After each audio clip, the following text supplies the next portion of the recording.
we don't really change over the years. We deepen. Yeah, we deepen. Maybe when in 1999, something like that, 2000. I had kept copious journals since my early 20s, and they're pretty high. When I stack them, they're almost up to maybe here on me, and I'm 5'5", so you have 5 feet of journals. And sometimes I would just write nonstop, finish a book in a year.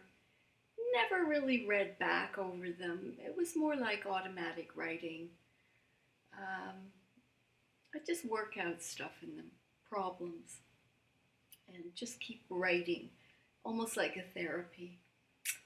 And so one day, probably the late 90s, I was kind of reviewing my life. So I thought, I will get out my journals and read them. So I got them all out, and I spent about 3 days reading them. And, I discovered that insights I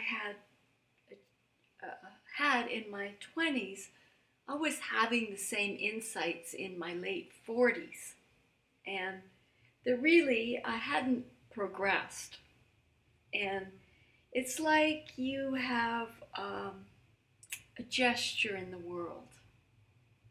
You've got a certain rhythm in your writing, in your movement, and in your thought patterns. There are certain rhythms.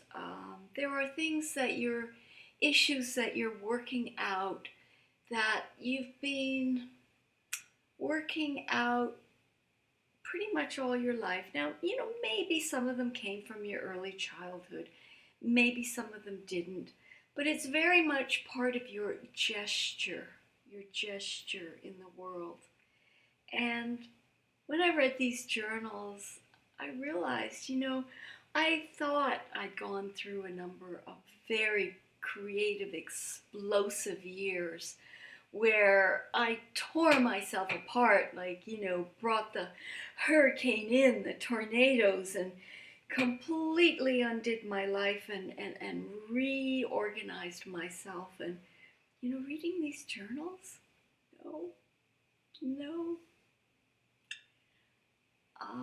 That process of tearing myself apart with the hurricane is a continuing pattern. I do that every few years, yes.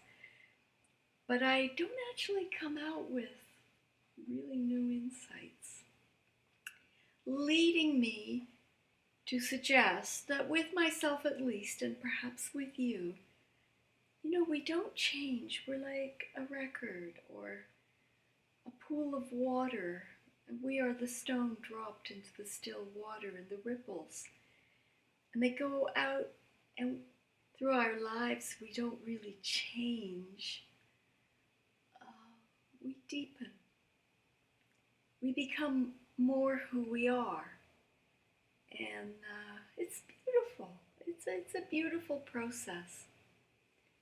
I mean, maybe there are ways to really change, but I think even the process of how you might want to change, like sometimes if something happens, my normal reaction would be, oh, what did you do that for? Or, oh, you're being so blah, blah, blah. So I will deliberately feel that coming on, and I will deliberately do the opposite. Oh, I see. But, that's not really changing my reaction.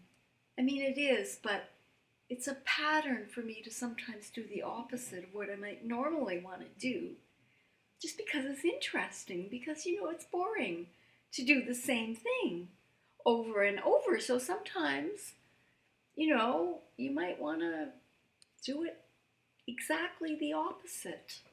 React entirely unlike how you normally do. Except when you look at what you've been doing, guess what? You're still deepening your ripple. You're still deepening it. You haven't actually managed to leave yourself ever. And so then I come back to, the oracle at Delphi, know thyself. That is the most important thing, is know thyself. Because you are that stone dropped in the deep pool that sends the ripples out and through your life.